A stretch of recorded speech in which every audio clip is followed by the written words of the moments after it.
Dokter Bhinneka Tunggal Ika itu satu gerakan moral dari dokter-dokter yang gelisah atas perilaku dokter yang kelihatannya mulai terpapar pada semangat fundamentalis. Jadi berita yang terakhir waktu itu yang membuat kita terbangun adalah ada dokter di entah Bekasi atau daerah dekat situ yang tidak mau memeriksa dan mengobati pasien BPJS karena dia anggap BPJS itu riba. Jadi pengertiannya mungkin salah, dan yang kedua adalah sangat bertentangan dengan sifat universal kemanusiaan, universal dari profesi kedokteran. Dari situlah kemudian muncul berbagai reaksi dari teman-teman dokter, mulai dari Jakarta, Jogja, Semarang, Malang, Manado, Denpasar, lalu mengorganisir diri di dalam suatu gerakan moral yang disebut sebagai Dokter Bhinneka Tunggal Ika. Karena semangat Bhinneka Tunggal Ika itulah yang kami anggap bahwa itu bisa meredam hal-hal yang berbau tiga kata kunci tadi: fundamentalisme, terorisme, dan radikalisme.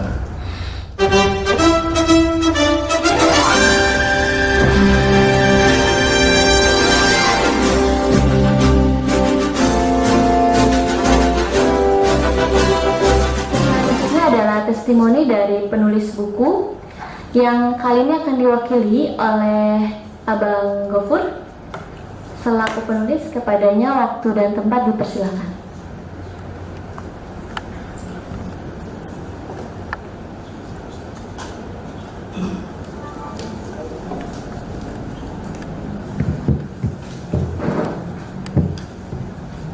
Bismillahirrahmanirrahim.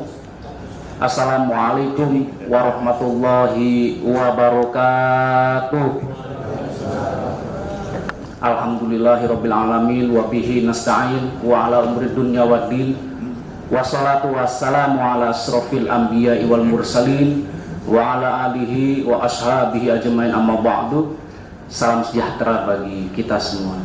Semoga Allah memberkati kita semua. Amin. Pertama-tama marilah sama-sama kita panjatkan puji syukur atas kehadirat Allah Subhanahu wa Ta'ala yang telah memberikan kita nikmat iman, nikmat Islam, nikmat sehat, dan nikmat menjadi sebuah bangsa yang adil makmur. Baldatun thayyibatun wa ruhun ghafur. Yang kedua, salawat dan salam selalu teriring tercurah kepada baginda besar kita Nabi Muhammad SAW serta para pengikutnya. Semoga seluruh pengikutnya mendapatkan syafaat baik di dunia dan di akhirat nanti. Amin. Yang kami muliakan para guru-guru kami, para senior-senior kami, sahabat-sahabat juang pergerakan, wabil khusus ingin saya sampaikan ucapan-ucapan terima kasih pertama-tama kepada para guru-guru saya di Nahdlatul Ulama, di PBNU, Kiai Haji Said Agil Siraj selaku Ketua Umum Tanfidiyah Nahdlatul Ulama, kemudian Bapak Dr. Engineering Haji Bina Suhendra selaku Bendahara Umum PBNU, dan yang mewakili selaku keynote speaker hari ini Al-Mukarram yang kami muliakan Gus Heri Haryanto Azumi selaku Wakil Sekjen Pengurus Besar Nahdlatul Ulama sekaligus sebagai Sekjen Majelis Dzikir Hubul Waton MDH yang selalu mengawal gerak langkah kemajuan wabil khusus Bapak Presiden Republik Indonesia. Lama-lama izinkan saya mengucapkan terima kasih juga kepada sahabat saya penulis Mas Antonius Ginting, kemudian Mas Muladi Bayuni selaku editor saya, dan Mas Pian selaku desainer. Dan wabil khusus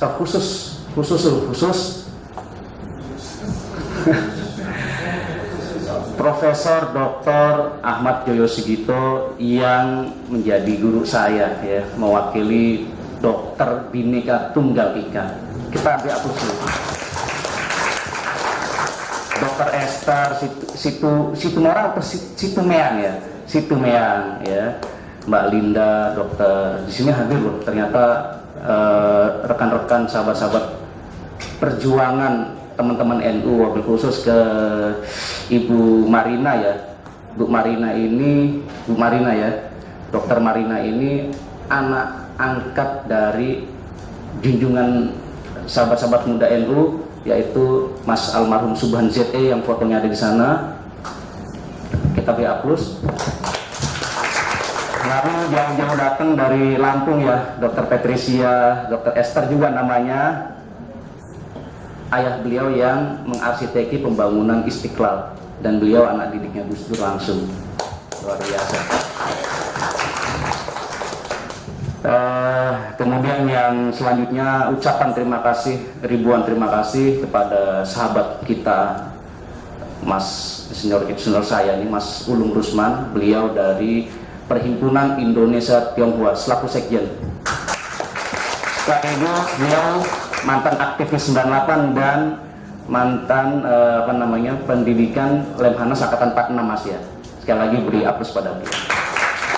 Dan yang tidak kalah saya hormati Bang Syarul Arusman, Bang Yanwar, Mas Heri, dan Bang Abu Bakar Lefra. Beliau nanti moderator kita, tokoh pergerakan dari Indonesia Timur, Bang Abu Bakar Lefra. Ya mungkin tidak bisa saya sebutkan satu persatu. Saya yang penting berterima kasih atas sumbangsih baik moral, material, dan segala-galanya, sehingga terciptalah buku yang selama ini kita harapkan muncul di tengah krisis kebangsaan kita yang berjudul Ideologi Kaum Fundamentalis Menjawab Kegalauan Persoalan Agama dan Negara. Di samping juga buku nanti yang akan terbit juga, buku Ironi Demokrasi. Atas segala sumbangsih jeripayah wabil khusus teman-teman DPTI dan teman-teman INTI, secara khusus saya menyampaikan rasa terima kasih saya mendalam, baik itu secara material maupun moral terhadap buku maupun acara yang tersenggara.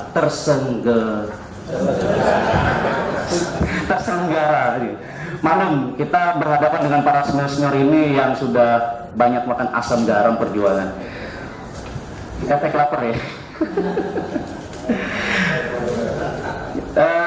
Izinkan dalam kesempatan ini saya menyampaikan pointer-pointer yang terkait dengan buku ini. Kenapa buku ini harus saya tulis, harus saya terbitkan? Walaupun sebetulnya secara keilmuan ini belum makom saya, masih ada Mas Heri, masih ada teman-teman NU yang lain yang kapabilitasnya lebih daripada saya. Santri-santri pula nih. Kalau saya ini santri kalong gitu, kadang nyantri, kadang enggak gitu. Nah, belakangan kita melihat bom di mana-mana, kekerasan di mana-mana, terorisme di mana-mana. Ini menunjukkan bahwa tesis atas nama teks, atas nama iman, berperang demi Tuhan, berperang demi agama mengalami faktualisasinya.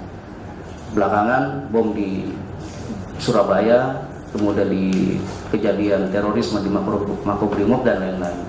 Saya kira ini bukan satu hal yang baru muncul sebetulnya. Ada sebagian orang mengindikasi bahwa ini karena persoalan sosial ekonomi yang timpang luar biasa. Tetapi ternyata belakangan ini tidak berbanding lurus. Banyak orang terpelajar, banyak orang berkecukupan, tetap sudah terpapar dengan katakanlah ideologi maut, kalau saya boleh meminjam istilah Buya Syafi'i Ma'arif. Dia tidak lagi berpikir rasional dan tidak lagi berpikir apa yang seharusnya dan menjadi keharusan sebagai orang yang beragama, wabil khusus orang yang bertuhan. Maka tidak akan mungkin orang bertuhan itu melakukan tindakan dosa. Satu diantaranya adalah pembunuhan, apalagi membunuh diri bawa anak kecil. Saya kira ini di luar akal sehat kita semua, di luar nalar. Saya begitu bergemuruh hati saya melihat kejadian itu. Kenapa ini bisa terjadi gitu? Kenapa berulang gitu? Ada setting agenda sosial apa di balik ini? Baik secara konstelasi global maupun lokal yang saya kira nanti kita hadirkan pakar-pakar kita. Tapi yang jelas yang paling penting adalah makna jihad, makna hijrah ini tidak boleh dimonopoli oleh segelintir orang dengan pandangan yang teramat sempit gitu. Memang ketika kita berada di dalam lingkungan seperti mereka punya pembenaran yang luar biasa ya. Misal begini, ketika kita bilang jihad tidak melulu harus dengan bom, jihad tidak melulu harus dengan perang, tapi jihad yang akbar, jihadul akbar adalah jihad melawan atau menahan hawa nafsu. Menurut perspektif kita, tetapi menurut perspektif mereka itu benar asal sudah melakukan perang dulu. Nah ini juga perlu menjadi pandangan kita gitu. Kemudian makna hijrah juga tidak melulu seperti yang dibayangkan gitu. Kalau zaman Rasul itu hijrah karena memang punya kepentingan yang mendasar. Beliau hijrah dari Makkah ila Madinah, Yathrib dulunya, karena di negeri kelahirannya sudah tidak diterima, sudah diancam bunuh dan lain sebagainya, maka harus membangun kekuatan baru, tanah air yang baru. Dilalahnya di Madinah ini tidak melulu, tidak semuanya orang Islam. Islamnya aja ada kelompok-kelompok, terutama kelompok Ansar dan Muhajirin. Di sana ada Yahudi, ada Nasoro, ada suku-suku tua, Bani Nadir, suku Koiniko yang perang gak habis-habis. Kedatangan Rasul membawa damai, membangun kesepakatan baru, membangun negara bangsa Baldatun Toyibatun Warabun Ghafur, bangsa yang adil, damai, tentrem, bangsa yang berkesepakatan. Kalau di Indonesia ini istilahnya Pancasila. Saya kira ini sudah ada contoh yang sangat luar biasa. Kenapa belakangan sebagian orang mulai berpikir lain, berpikir bahwa Pancasila bukanlah satu-satunya jalan katanya. Padahal bagi Nahdlatul Ulama, Pancasila sudah final, titik, nggak pakai koma, harga mati, NKRI harga mati. Wabil khusus itu dicetuskan pada Muktamar Nahdlatul Ulama di Situbondo tahun 1983 yang mengarsiteki finalisasi Pancasila NU adalah Al-Maghfurah Kiai Haji Ahmad Siddiq. Jadi begini, Pancasila bukan agama iya, dia tidak menggantikan kedudukan agama iya, gitu. Dan bukan diperuntukkan untuk menggantikan kedudukan agama. Tetapi umat Muslim Indonesia ketika menjalankan Pancasila dengan baik dan benar, itu sama artinya dia sedang menjalankan syariat Islamnya. Qul huwallahu ahad, Tuhan yang Maha Satu misalkan. Ini penting. Yang terakhir adalah kenapa Nahdlatul Ulama selalu bicara tentang NKRI harga mati, NKRI harga mati. Negara itu harga mati. Hubul watan minal iman, cinta tanah air daripada sebagian daripada iman. Karena begitu pentingnya tanah air untuk menjalankan syariat agama kami. Kami mengambil fikih, salah satunya adalah malayatimul wajibu ila bihi fahuwa wajib. Segala instrumen yang menjadikan syariat Islam itu terlaksana, maka instrumen ini dengan sendirinya menjadi wajib atau paling tidak setara. Ibarat pesawat ingin take off atau landing itu butuh landasan, butuh rambu-rambu, butuh menara pemancar. Maka agama di Indonesia harus begitu, harus berkesesuaian dengan kultur dan natur bangsa. Saya kira itu, untuk tidak berpanjang lebar, terima kasih sekali lagi atas kehadiran Bapak Ibu sekalian. Saya tidak bisa menggantikan apa-apa, mudah-mudahan Allah yang menggantikan dengan pahala di sisi yang luar biasa. Amin amin, terima kasih. Wallahul muwaffiq ila aqwamit thoriq. Wassalamualaikum warahmatullahi wabarakatuh. Salam sejahtera.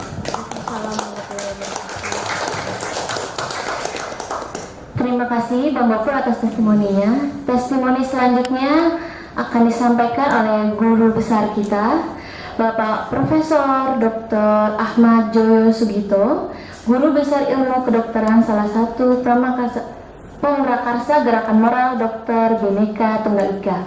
Kepadanya waktu dan tempat kami persilahkan. Bismillahirrahmanirrahim. Assalamualaikum warahmatullahi wabarakatuh.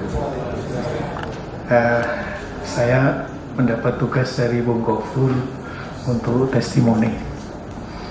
Saya waktu itu tanya, apa itu testimoni?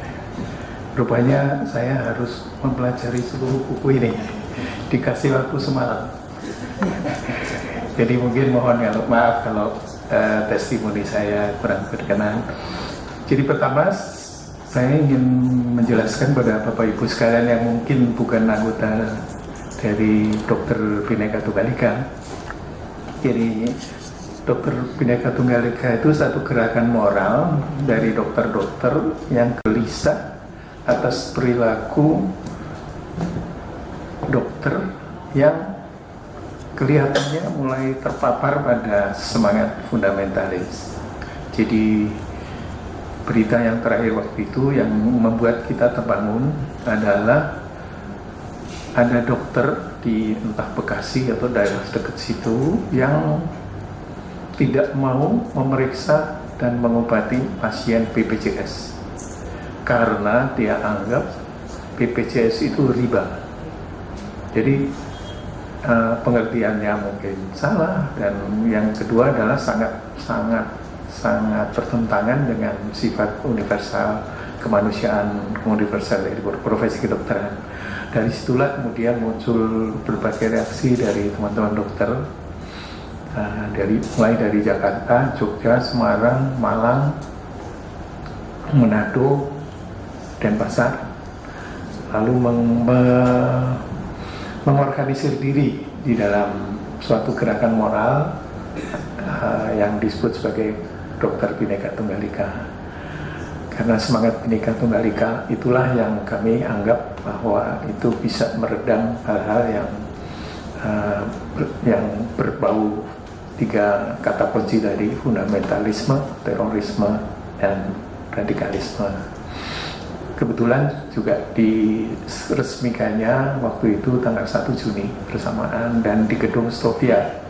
Gedung Stovia itu sisa-sisa pendidikan dokter zaman dulu, tempatnya Dr. Sutomo, Dr. Wahidin Sudorohusodo, Dr. Cipto Mangunkusumo itu dididik, gitu. Sehingga kita deklarasikan gerakan moral ini. Jadi saya kemudian mendapat tugas untuk baca semalamnya. Jadi saya lihat bahwa dalam buku ini ada tiga kata kunci yang penting sekali, yaitu fundamentalisme, radikalisme, dan terorisme. Dan saya lihat bahwa cara penggambarannya sangat sistematis. Dari bab 1 sampai 5 digambarkan what, who, when-nya. Apa itu fundamentalisme, radikalisme, dan terorisme. Meskipun tidak didahului dengan mendefinisikannya, apa yang sudah disebut fundamentalisme oleh pers barat waktu itu, langsung itu dianggap sebagai as it is, gitu.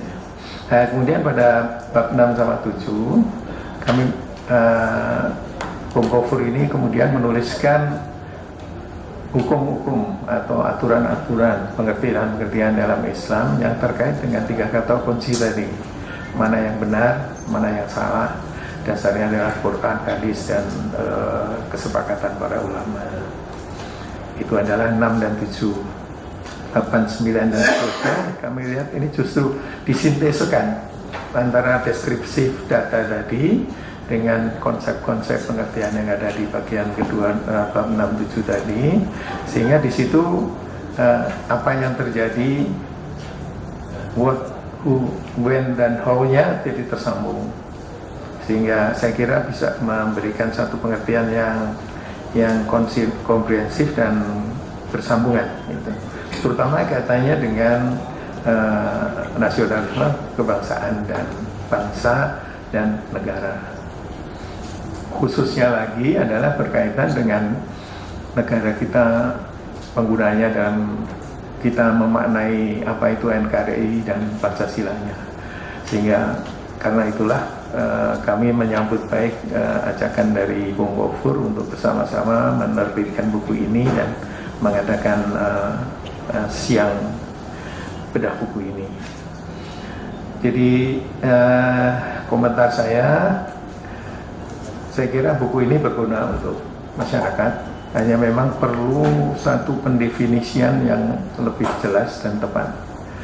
Karena salah satu definisi adalah bahwa fundamentalisme adalah kembali ke fundamen, di mana fundamen Islam adalah Quran dan hadis. Nah, itu banyak sekali upaya-upaya untuk kembali kepada Quran dan hadis. dan itu bukan fundamentalisme. Jadi saya kira kita butuh definisi dan sosialisasi arti fundamentalisme yang sebenarnya, yang tidak sama dengan radikalisme dan terorisme tadi. Jadi saya kira ini pekerjaan yang berat buat PBNU, Pak Gufur. Kemudian yang kedua, untuk kita masing-masing, saya kira buku ini juga bagus sekali untuk mengaktualisasi diri kita berkaitan dengan nasionalisme berdasarkan Pancasila. Dan ini saya kira khususnya di dalam bidang yang saya tekuni, bidang kedokteran. Jadi sudah banyak dokter-dokter kita yang mempunyai karya yang sebetulnya bermutu dunia, tapi mereka bisa melakukannya karena dia bekerja di laboratorium di luar negeri, di Jepang. Jadi sayang sekali kalau nasionalisme kita sebaiknya itu semuanya kita bawa. Ya. Salah satu contoh, saya kira Profesor Sangkut Marzuki itu termasuk satu pelopor yang bisa menggambarkan bagaimana energi di dalam sel itu. Dan itu kemudian diikuti oleh banyak orang. Jadi saya pikir itu, saya kira kewajiban kita di bidang kita masing-masing, bagaimana Pancasila ini bisa mewujud di dalam bidang kita masing-masing. Mungkin sekian Pak Gufur, mudah-mudahan sesuai dengan harapan. Terima kasih. Wassalamualaikum warahmatullahi wabarakatuh. Terima kasih Prof atas testimoninya. Selanjutnya adalah penyerahan buku secara simbolis dari penulis kepada perwakilan Dokter Bhinneka Tunggal Ika dan Perhimpunan Indonesia Tionghoa Inti Pusat. Kepadanya dipersilahkan.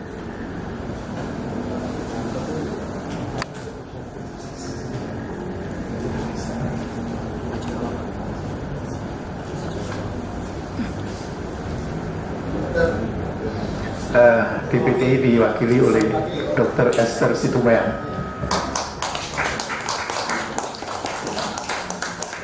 Oh iya. Silakan. Berdua. Silakan.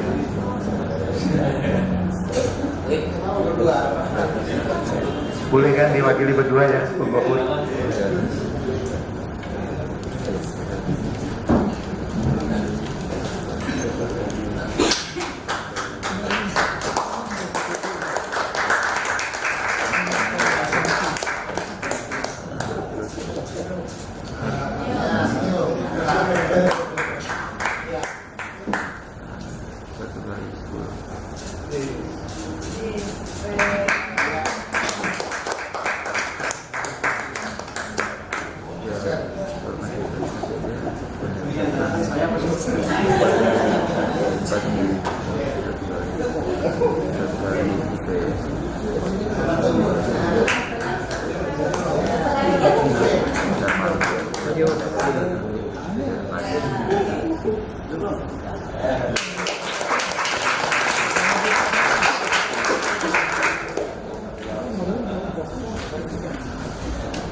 Selanjutnya adalah sesi foto bersama kepada yang terhormat para narasumber dan penulis. Dimohon untuk maju ke depan untuk foto bersama. Perwakilan DBTI juga ya.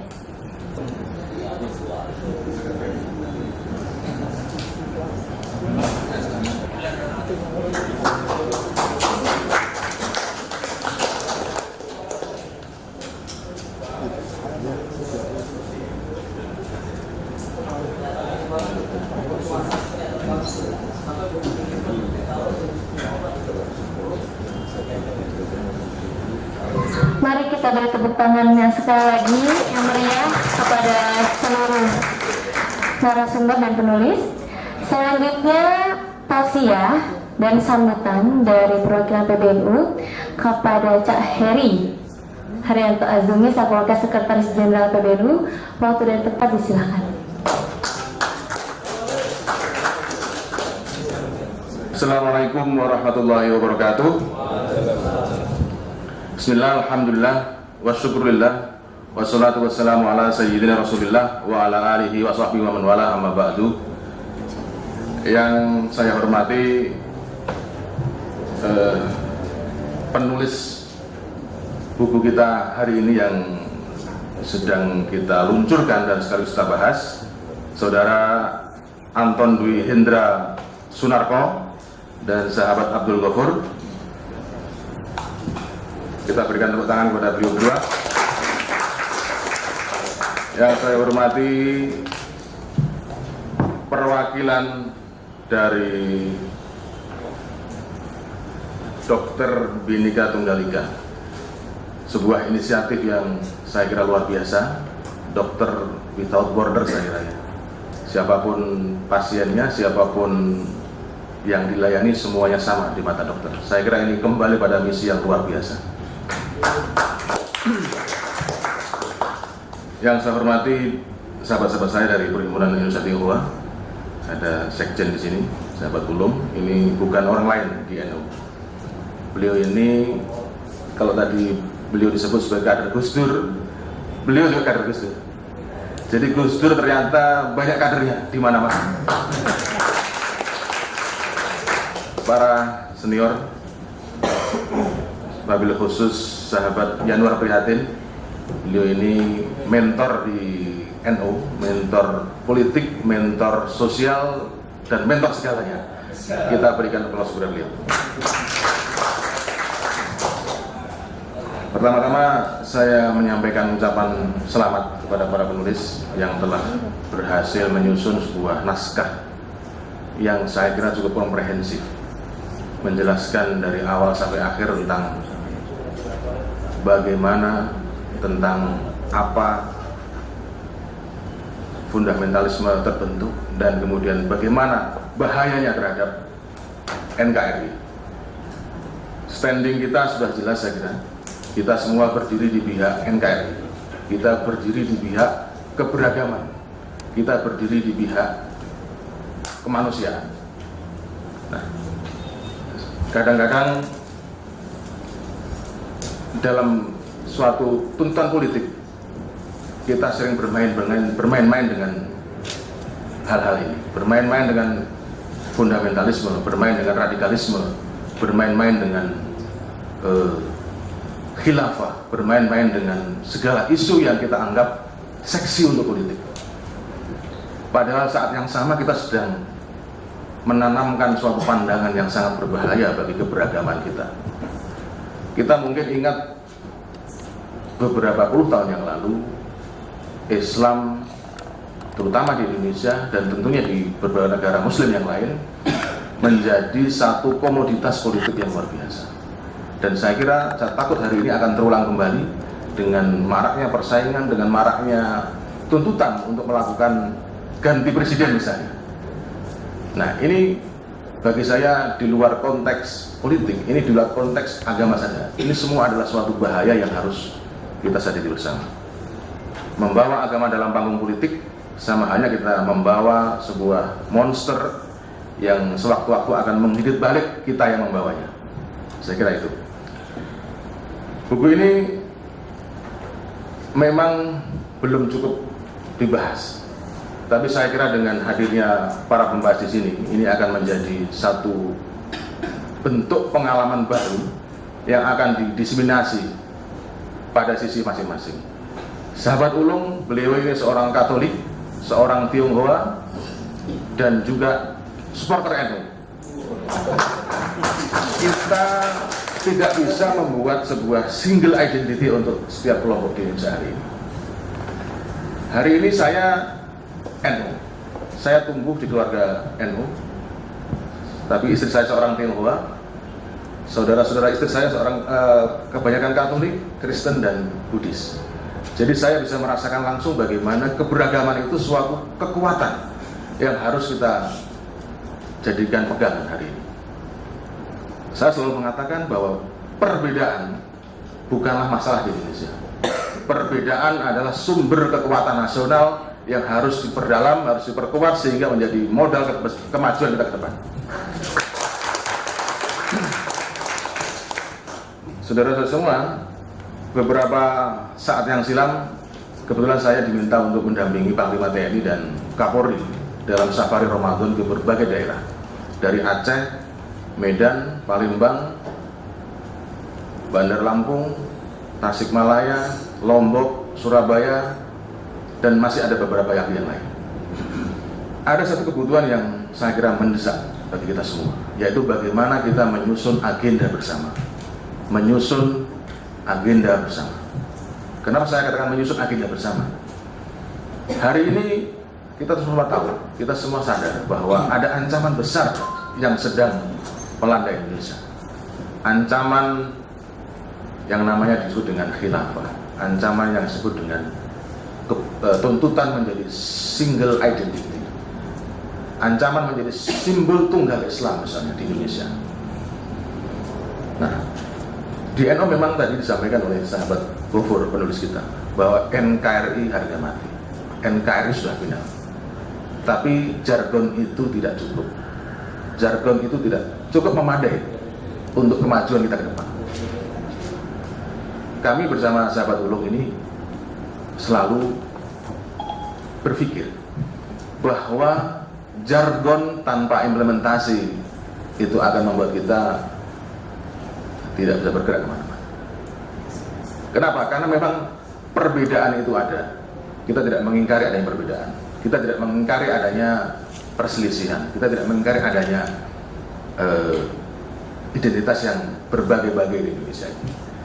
Tapi dengan menyusun sebuah agenda bersama, menyusun agenda yang lebih konkret di level masyarakat, di level grassroots, saya kira ke depan kita akan lebih bisa berharap tentang Indonesia yang lebih maju, Indonesia yang tidak mudah diadu domba, Indonesia yang akan menjadi pemimpin kawasan, dan Indonesia akan menjadi solusi atas berbagai permasalahan dunia.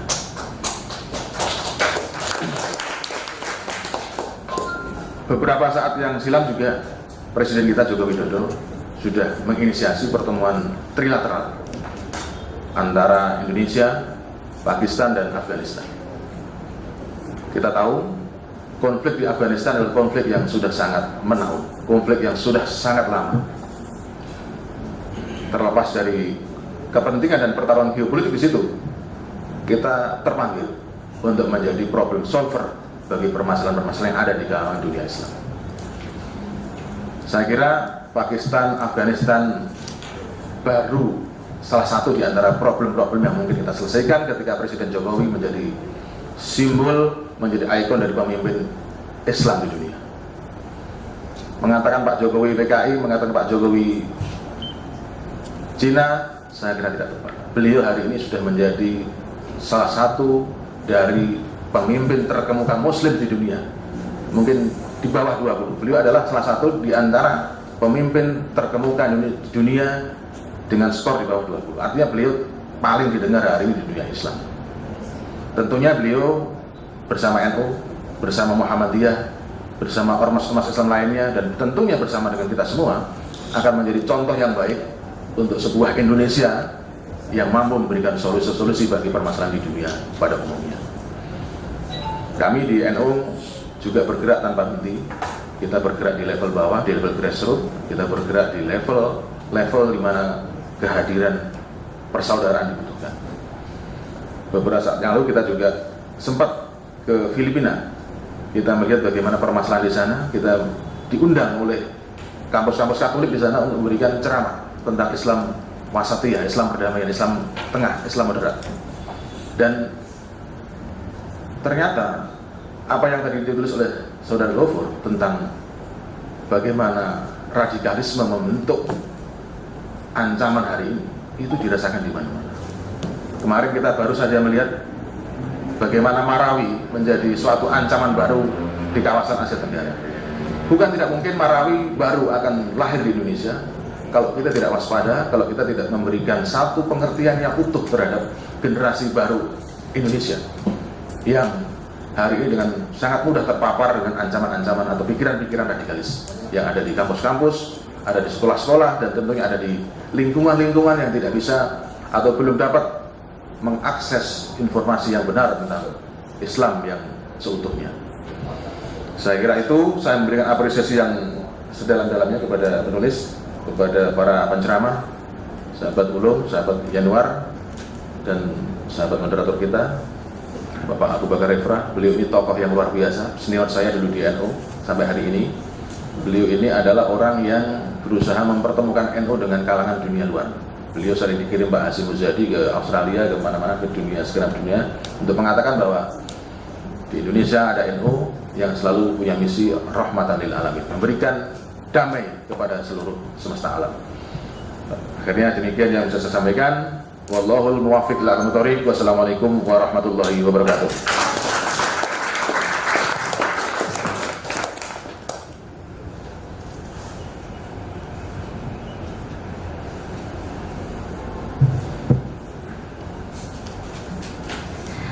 Terima kasih Cak Heri atas sambutannya yang luar biasa. Meningkat ke acara selanjutnya adalah acara inti, yaitu bedah buku sekaligus refleksi Hari Lahir Pancasila yang bertepatan jatuh kemarin 1 Juni, yang akan dimoderatori langsung oleh senior pergerakan kita, Bang Abu Bakar Refrah. Kepadanya waktu dan tempat kami persilahkan.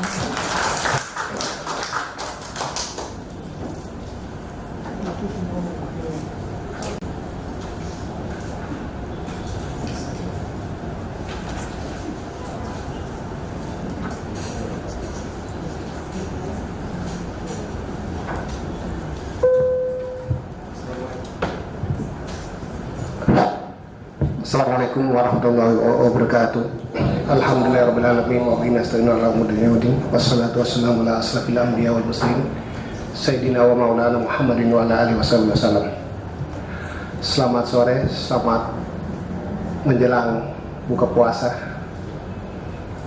dan salam sejahtera untuk kita semua. Alhamdulillah pada hari ini kita sama-sama hadir di sini atas izin Allah Subhanahu wa taala, Tuhan yang Maha Besar. Untuk itu mungkin patut untuk kita sampaikan terima kasih yang lebih awal mendahului ini semua. Mudah-mudahan kegiatan ini bisa berjalan lancar, dan yang terpenting adalah inspirasi kegiatan ini menjadi perilaku hidup kita semua. Itu yang paling terpenting. Saya langsung aja undang dulu pembicara atau pembahas pertama, sahabat saya Mas Ulum, aktivis 98 dan juga Sekjen Indonesia Tionghoa. Saya persilakan.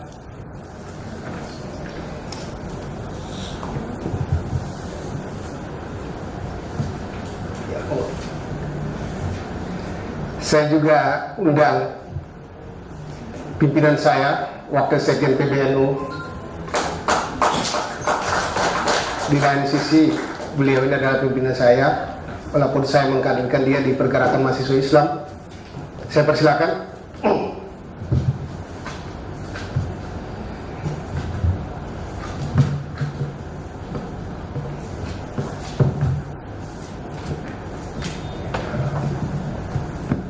Pancasila mengalami 3 tahapan kegoncangan.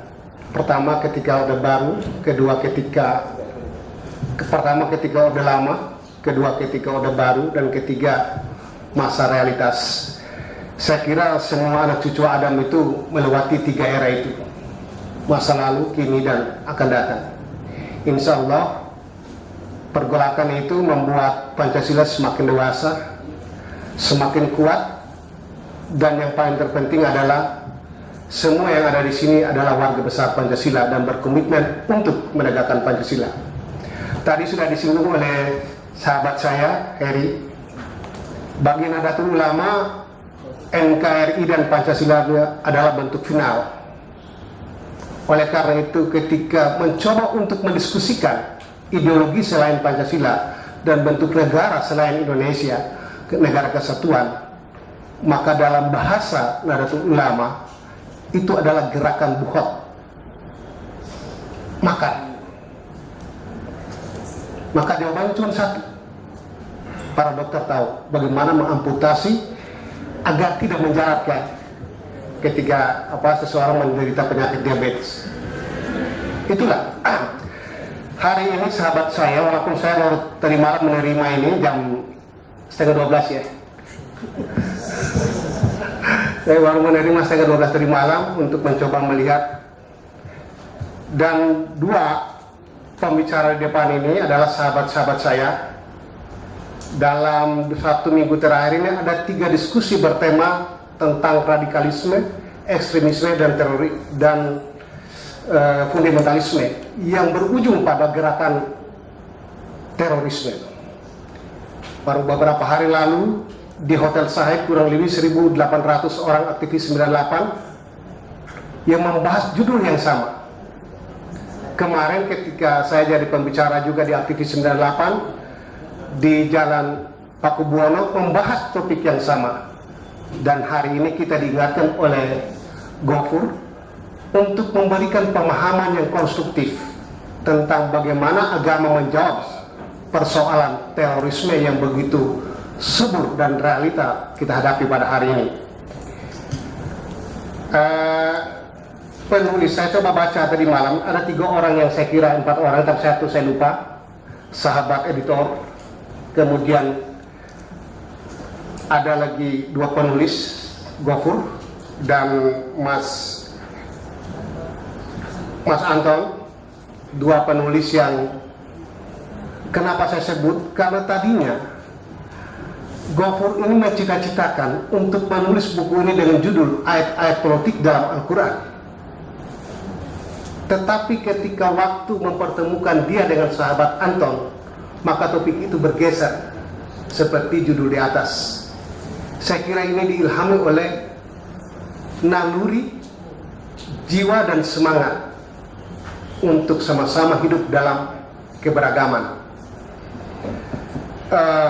Gofur mencoba untuk mengingatkan kepada kita bahwa ada 4 hal yang melatar belakangi bahaya fundamentalisme itu berdiri. Adalah fundamentalisme bersifat oposisi, saya kira paham benar. Fundamentalisme yang bersifat penolakan terhadap hermeneutika. Dan yang ketiga, fundamentalisme bersifat penolakan terhadap pluralisme dan relativisme. Dan yang keempat adalah fundamentalisme yang bersifat penolakan terhadap sosiologis dan historis. Saya kira ini bisa dilihat di dalam buku itu. Yang paling terpenting adalah bahwa 4 orang tokoh bangsa memberikan pemikiran yang begitu radikal di dalam pemahaman kata pengantar buku ini. Saya hormati Profesor Dr. Dr. Haji Syed Agil Siraj, Ketua Umum PBNU yang punya kantor ini. Yang saya hormati Ignatius Suharyo, Ketua KWI.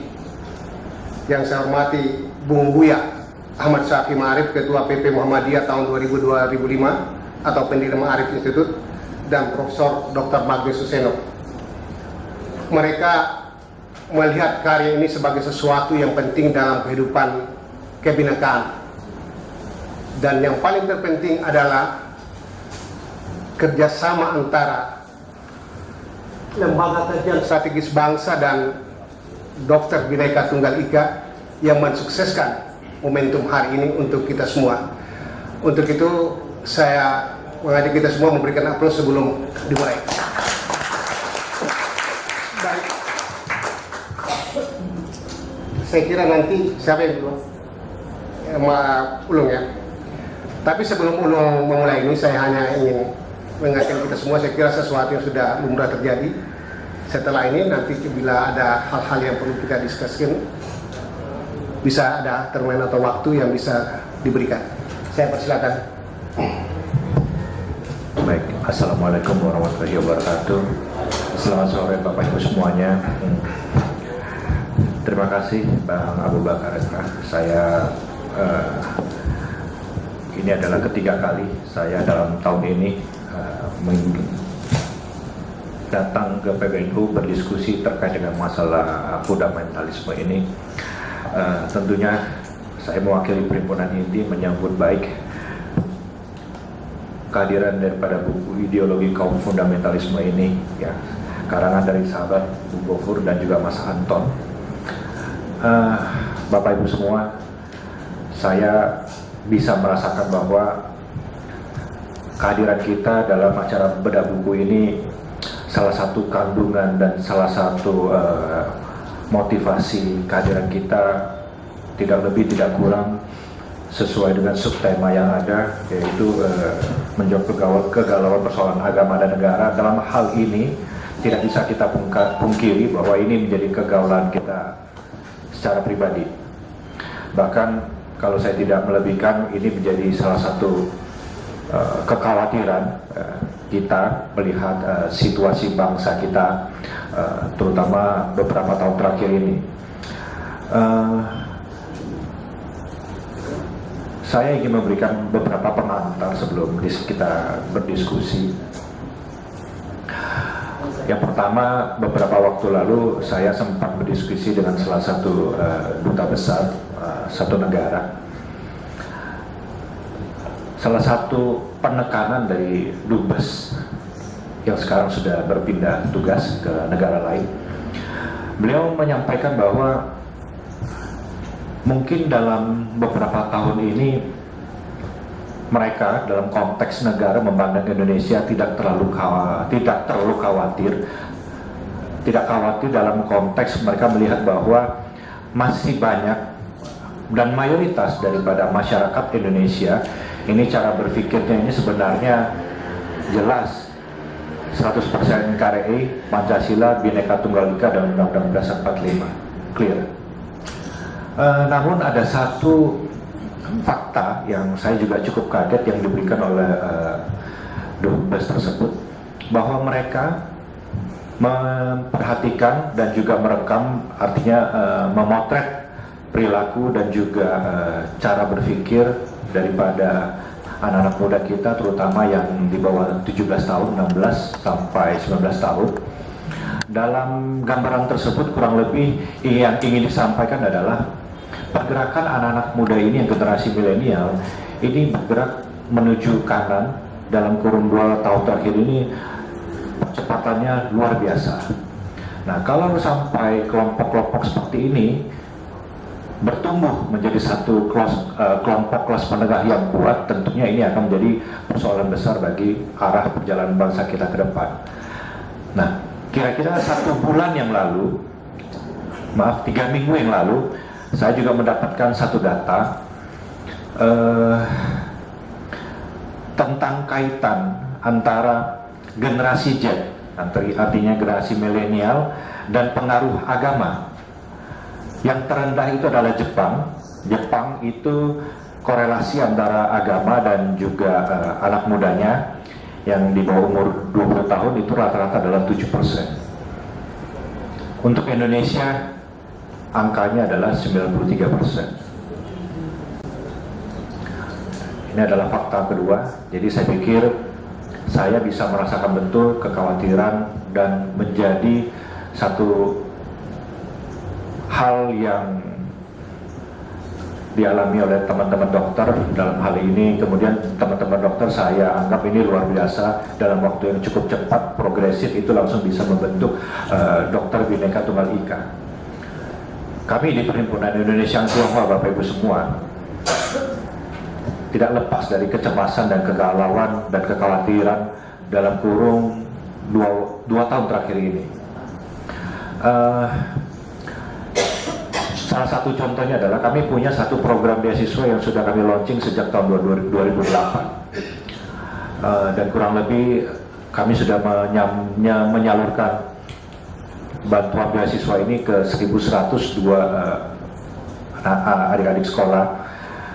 Namun dalam 2 tahun ini mengikuti percakapan dan juga mengikuti lemparan-lemparan opini yang ada di media sosial mereka, cukup banyak dan cukup cepat ada pergeseran dari adik-adik penerima bantuan beasiswa ini yang seleksinya itu memang terus terang itu ada pertanyaan kualitatif yang sudah dipersiapkan. Contoh, menanyakan pandangan terhadap calon penerima beasiswa ini terkait dengan masalah Pancasila, Bhinneka, dan pluralisme. Adik-adik yang seharusnya yang memang sudah mengikuti proses daripada program ini, kami anggap ini clear. Tapi ternyata pergerakan dari 2 tahun terakhir ini terkait dengan situasi nasional, kami dalam hal ini juga kalah cepat dalam hal bagaimana mengcounter penetrasi untuk menjaga, memfilter adik-adik ini, dan akhirnya ini kebobolan dan pergerakannya bergeser ke kanan persis sesuai yang disampaikan oleh duta besar yang bersangkutan.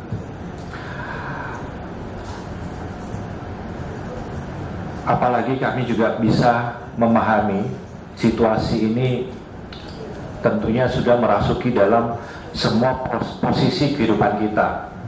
Saya sendiri sekalipun berproses di teman-teman 98, tetapi terus terang kurun waktu 1 tahun terakhir ini komunikasi kami di dalam grup WhatsApp itu terus terang sudah tidak seindah dan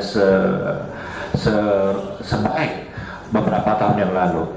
Bahkan hari ini bagi teman-teman yang ingin melemparkan satu jok-jok tertentu yang kadang-kadang beberapa tahun lalu itu memang menjadi satu bahan untuk tertawaan, hari ini itu menjadi sesuatu yang sensitif dan menjadi persoalan yang bisa menjadi perdebatan sengit di dalam grup.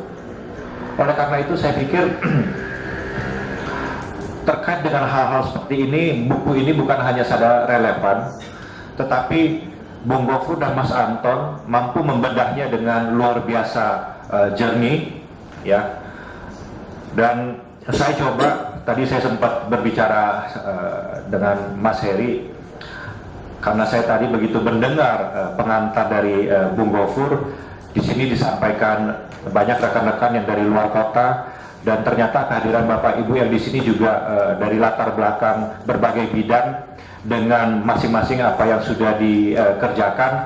Saya malah tertarik, mungkin dari waktu yang ada, saya ingin juga mengajak Bapak Ibu semua yang hadir di sini, kita mencoba mendiskusikan, dan kemudian kalau bisa ada agenda bersama seperti yang disampaikan oleh Mas Heri juga di keynote tadi. Karena terus terang, kegalauan ini kita tidak boleh tidak jawab. Bagaimanapun harus ada respon dan satu gerakan bersama yang harus kita lakukan, dan kemudian gerakan bersama ini paling tidak harus turun kepada gerakan kita di masing-masing organisasi, kemudian turun kepada gerakan kita secara pribadi, lingkungan terkecil dari rumah, karena saya percaya ini tidak mungkin lagi bisa dihadapi dengan pertarungan antar 1 dan 2 kelompok saja. Yang pasti perjalanan ke depan, saya pikir warna baik dari pilkada-pilkada yang ada di 2018, nanti klimaksnya di 2019, ini juga akan menjadi satu pertarungan isu yang akan dimainkan betul. Nah, mudah-mudahan dalam forum ini bisa sedikit banyak menjawab kegalauan dan kegelisahan kita. Mungkin ini pengantar diskusi kita pada sore hari ini. Saya kembalikan kepada moderator. Terima kasih. Terima kasih Mas Ulung. Ada kekhawatiran dari Mas Ulung yang menjadi representasi dari background besar. Mudah-mudahan kekhawatiran ini adalah sesuatu yang tidak akan terjadi. Kita doakan. Tapi sebelum Mas Heri memulainya, mungkin di dalam Islam itu ada seorang pemikir besar namanya Ibnu Taimiyah. Dia mengatakan bahwa sebuah negara dan pemerintahan yang berdiri kokoh tetapi jauh dari rasa keadilan, negara itu akan runtuh dan berkeping-keping, sekalipun itu negara Islam. Sebaliknya, sebuah pemerintahan atau negara yang di dalamnya terdapat benih-benih keadilan, maka negara itu akan tetap kokoh sekalipun itu negara kafir. Saya kira ini menjadi sebuah pandangan, dan lebih jauh nanti akan dikupas oleh Mas Heri. Saya persilakan.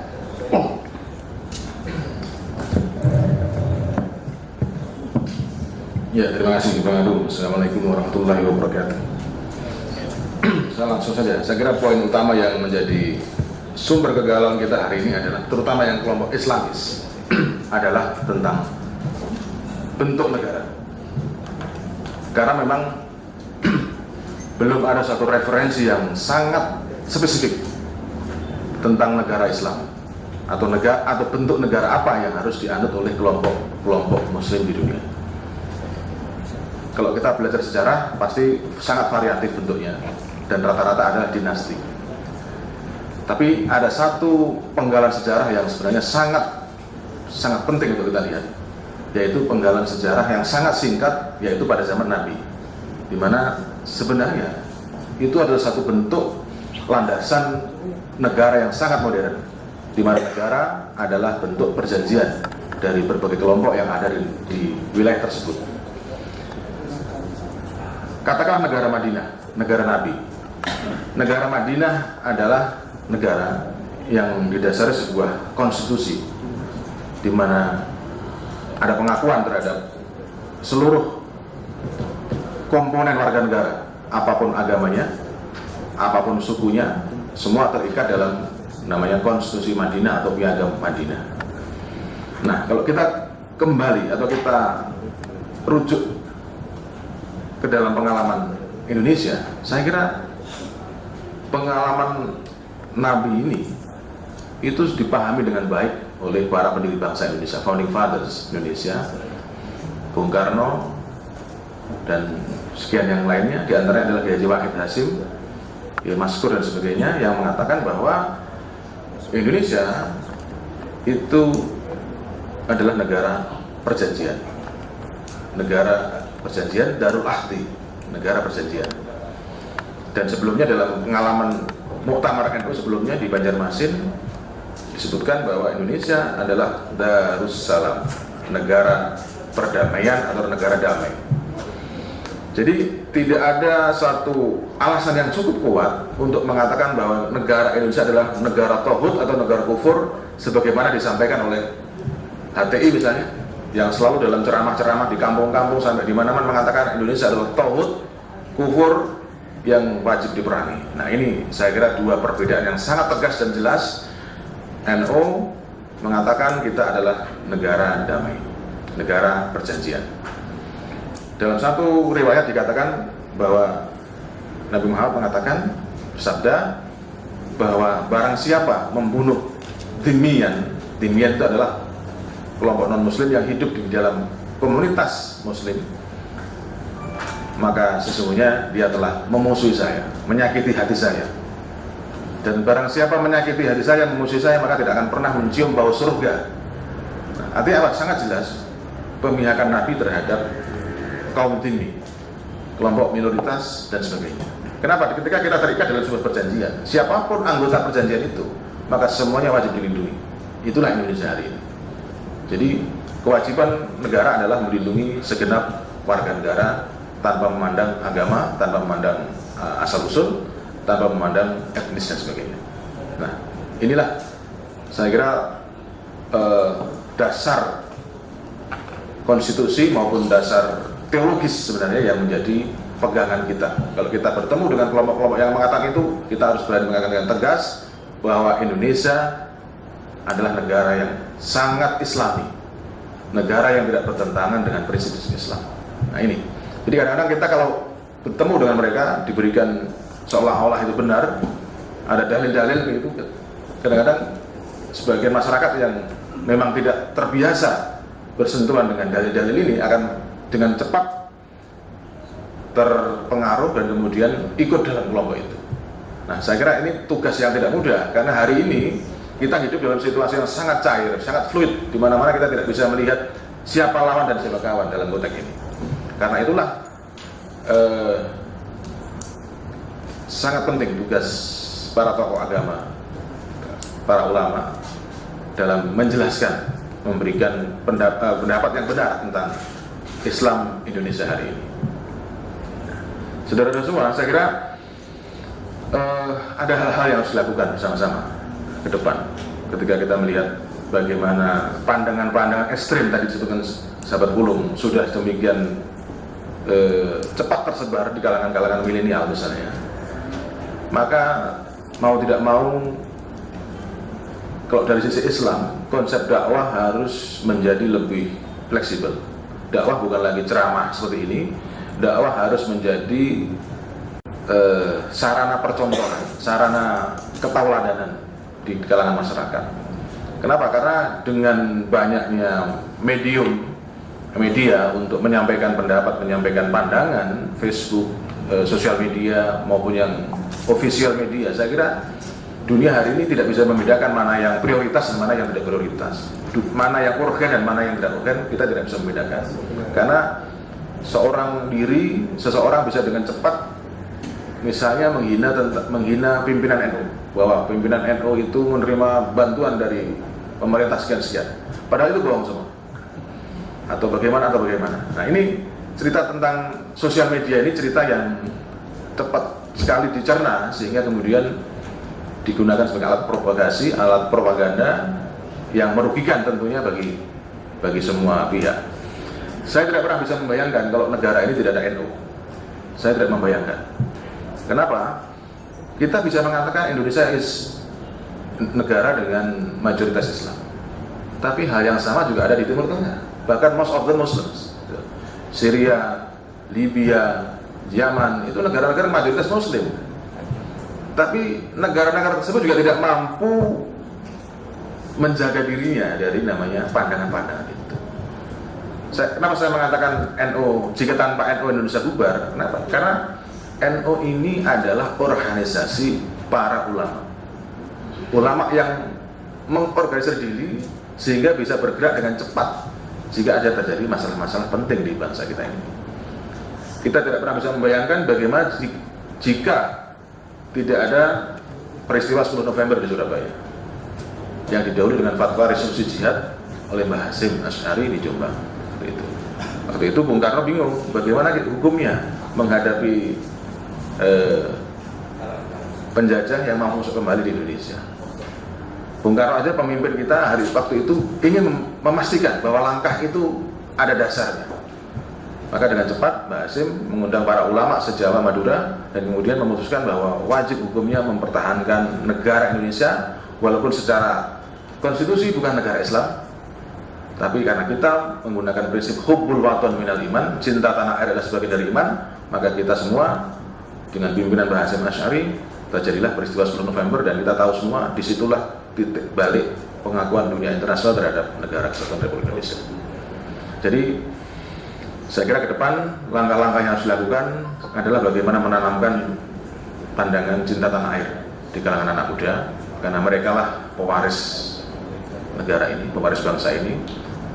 Kalau kita di sini, saya kira yang sepuh-sepuh tugasnya satu, mewariskan ilmunya kepada kita di sini, mewariskan pengalaman-pengalamannya sehingga kita semua bisa bersama-sama. Saya kira ketika krisis terjadi 98 kemarin, semua elemen bangsa bersatu, bertemu. Tapi ketika zaman aman, kenapa kita tidak bertemu lagi? Justru saat aman inilah kita harus menyusun agenda bersama. Jangan hanya saat krisis. Jangan sampai nanti ketika terjadi krisis kembali, kita tergopoh-gopoh dan semuanya terlambat. Nah, saat ini belum terlambat, saya kira, walaupun berbagai survei mengatakan ada 30% atau 40% anak muda Indonesia terpapar dengan radikalisme, saya kira belum terlambat. Selama masih ada Mas Gofur yang lain, kita masih berharap akan ada perubahan gitu. Saya kira itu sebagai pengantar Bang Abu Bakar Ifrah. Terima kasih. Wassalamualaikum warahmatullahi wabarakatuh. Terima kasih Kang PBNU Mas Heri. Yang menjadi ideologi bagi kelompok di sebelah, atau tadi saya menggunakan istilah kelompok kanan karena kelompok kiri adalah komunis, adalah yang sudah disampaikan oleh Bung Heri adalah bentuk negara. Sementara NU sudah saya sampaikan tadi bahwa final. Nah, perbedaan ini semestinya tidak perlu, tetapi karena itu sudah menjadi trans ideologi, maka itu tetap menjadi perjuangan bagi kelompok sebelah.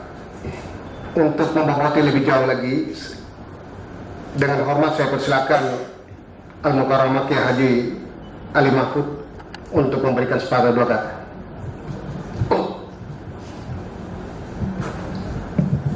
Assalamualaikum warahmatullahi wabarakatuh. Bismillah, alhamdulillah, wassalatu wassalamu ala rasulillah Sayyidina Muhammad ibn Abdullah wa ala alihi wa sahabatihi wa man tabi'a sunnatahu wal jama'ata min yaumina hadha ila yaumin nahdah. Hadirin sekalian, saya tadi sedikit membaca muqaddimah dan daftar isi. Ternyata Pak Sekjen, buku ini perlu kiranya untuk lebih banyak dicetak, untuk disampaikan kepada seluruh warga Nahdliyin khususnya, dan umumnya kepada seluruh jamaah-jamaah pengajian. Kenapa demikian?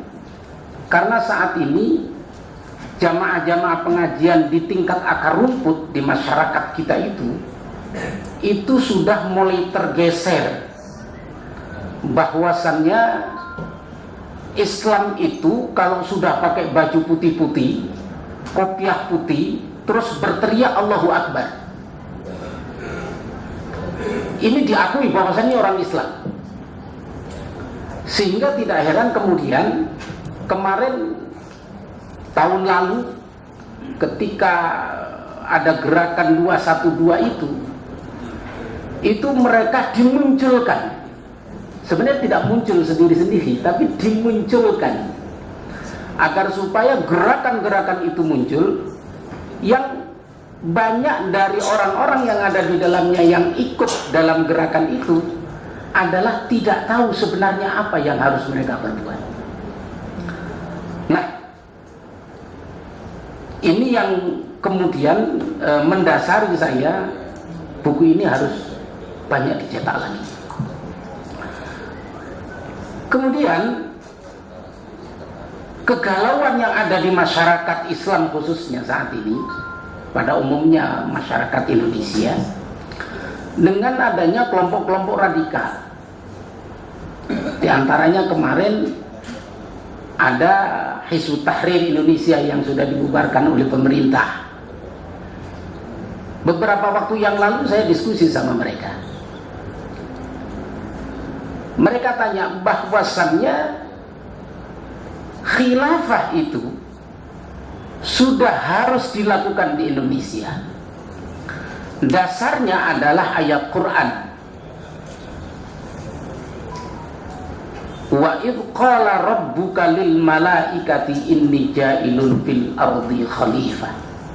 Mereka memaknai khalifah itu dengan makna nasbul imamah, mendirikan sebuah pemerintahan.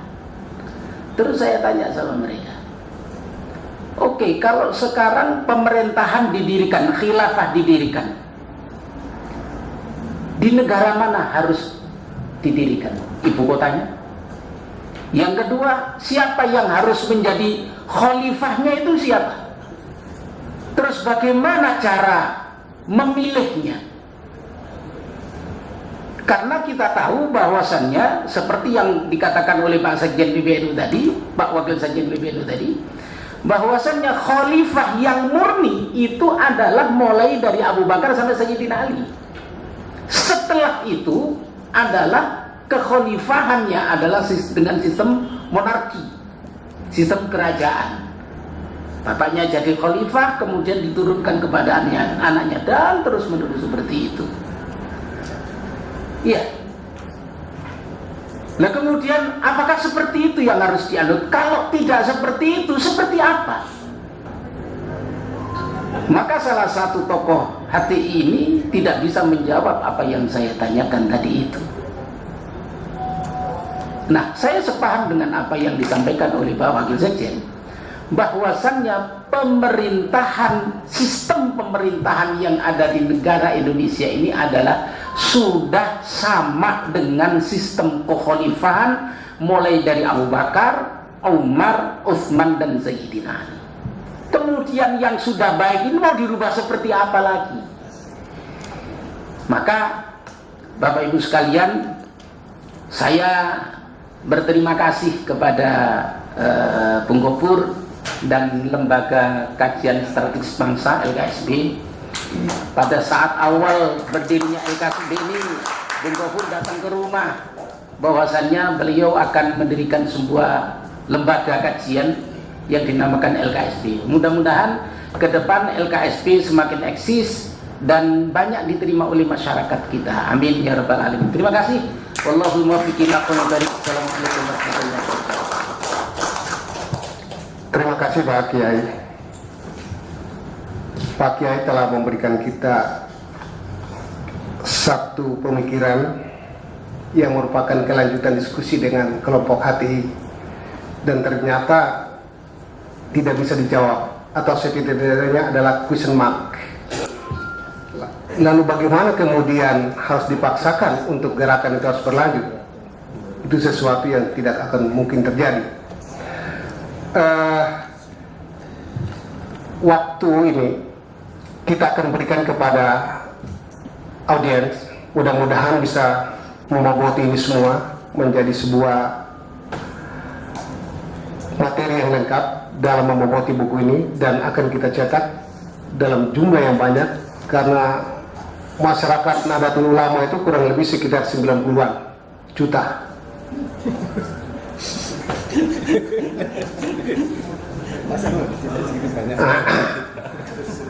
Jumlah ini sama dengan satu negara di Timur Tengah, bahkan melebihi. Saya ingin tunjukkan bahwa Timur Tengah itu dulu hampir terdiri, Timur Tengah itu yang sampai di Afrika atau negara yang etnis Arab itu, dulu negara besar itu satu bahasa, satu iman. Bahasanya bahasa Arab, imannya adalah Islam, percaya Nabi Muhammad dan Allahnya sebagaimana yang digariskan dalam Al-Quran.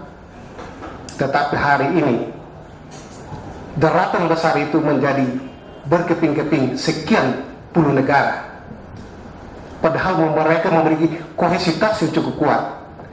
Sementara Indonesia dari Papua hingga ke Aceh kurang lebih ratusan bahkan ribuan suku dengan berbagai bahasa, tapi hari ini masih tetap Indonesia.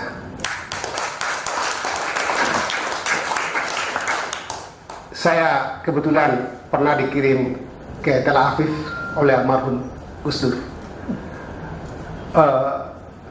Di sana orang Yahudi itu banyak sekali dicantumkan dalam Al-Quran, tetapi ketika mereka melihat saya sholat, dia tidak pernah garuk itu, apalagi bawa bom. Tapi kenapa Indonesia yang begitu ramah, begitu sopan, begitu santun, bahkan Islam tidak turun di Indonesia, tetapi hari ini menjadi sebuah realitas yang tidak dapat dipungkiri bahwa akan terjadi kekhawatiran negara-negara kecil. Mudah-mudahan, saya yakin dan saya percaya bahwa forum ini adalah kekuatan yang akan menjadi kohesivitas kebangsaan kita. Oke, baik, saya berikan kesempatan kepada sisi kiri, sisi kanan, dan belakang. Mungkin ada yang perlu diboboti dalam buku ini sekaligus apa yang disampaikan oleh pembicara. Saya persilakan 1, 2, 3. Baju belakangnya duluan karena beliau yang pertama mengangkat tangan. yang di belakang ya, merah dan biru ya. Oke.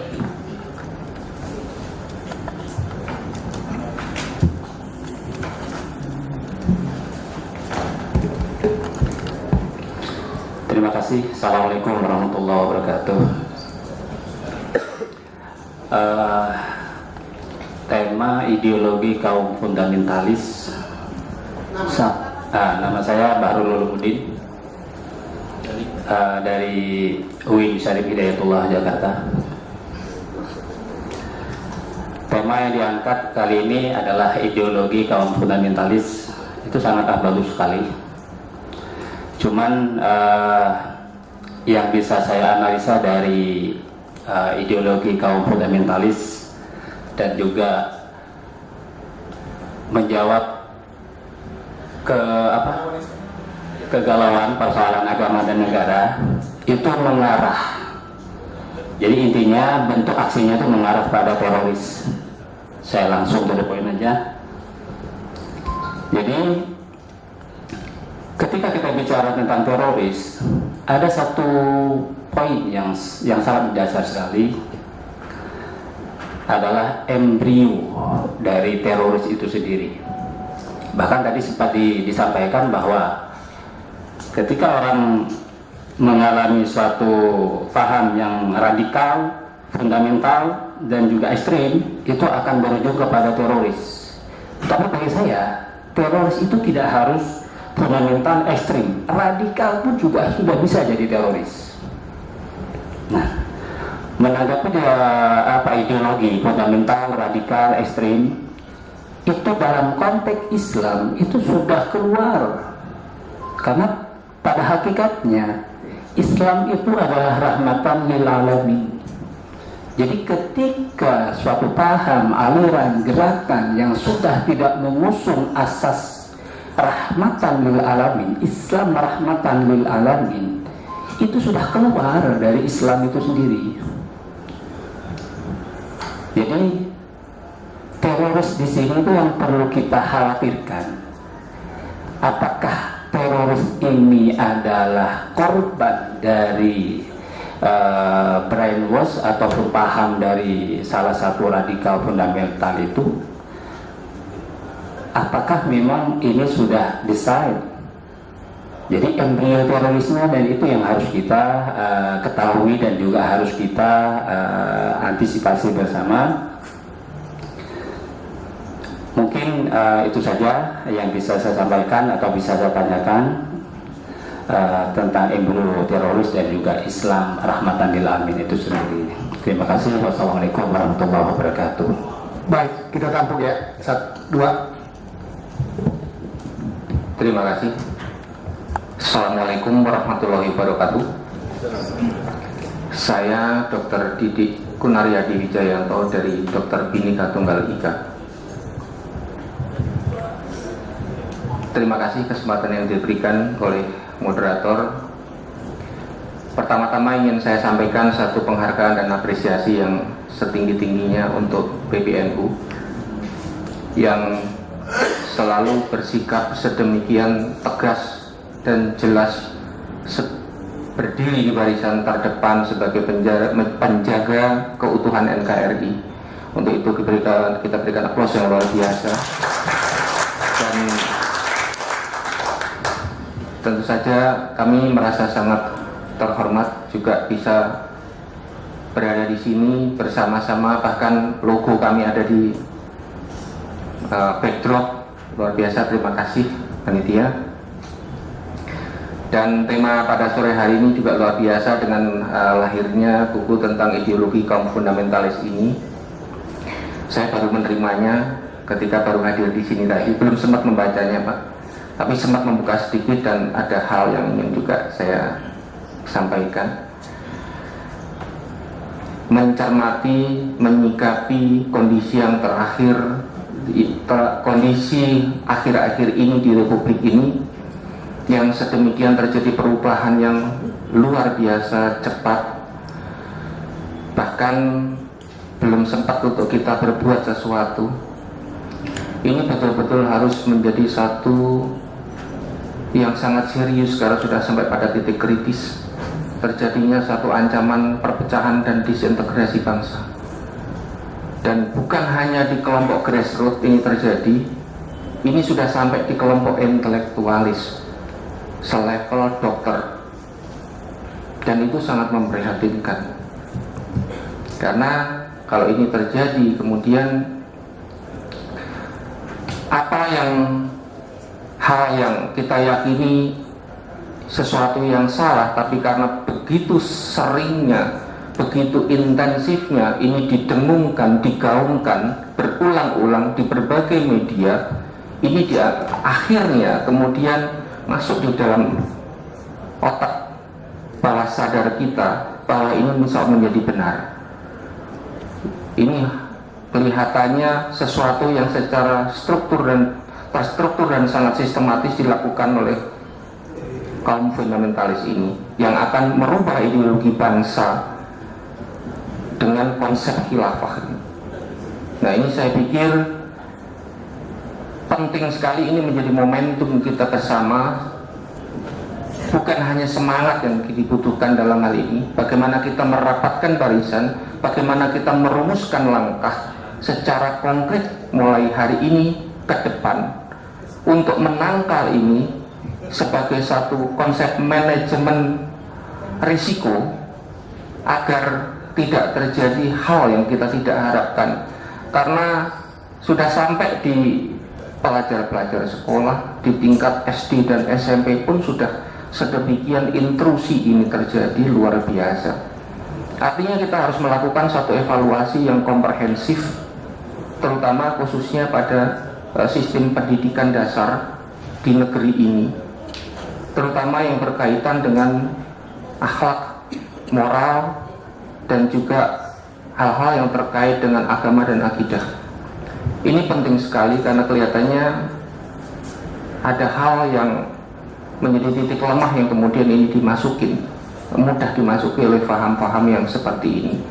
Nah, ini yang saya mohon, bagaimana kita, saya baca di halaman 189 ini sangat menarik buat saya, rumusan amar ma'ruf nahi mungkar yang kita kaitkan dengan jihad fisabilillah yang seringkali dirasionalisasi, dibenarkan dengan cara-cara yang mereka tanamkan sebagai paham-paham baru yang radikal.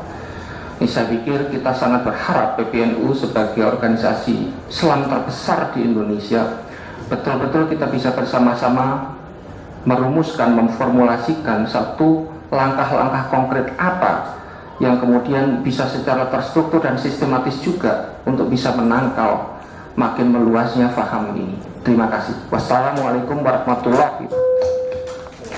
Terima kasih dokter. Selanjutnya baju biru. Terima kasih. Selamat sore, salam sejahtera untuk kita semua. Saya sebelumnya ya, kita punya waktu kurang lebih sekitar 17 menit lagi. Saya alokasi 3 menit ya. Oke, boleh. Saya Irwan Basri, kalau di Jakarta bagian dari Les Bumi PBNU. Kalau di Sulawesi ditugaskan sama Pak Wasekjen untuk ikut membantu majelis zikir perbuatan sama ikut menjaga situasi di Sulawesi. Saya 3 menit ini mau mengingatkan 3 hal saja. 1 menit pertama, soal ini kan segitiga sebenarnya antara pemikiran, politik, dan gerakan. Jadi membaca Islam ini memang nggak boleh hanya satu spektrum saja karena dia berkaitan. Jadi kalau kita ngomong fundamentalisme itu pada ranah yang mana, pemikirannya kah, gerakannya kah, politiknya, karena memang 3 hal ini dia saling berpengaruh. Jadi kita memang perlu membacanya secara pas.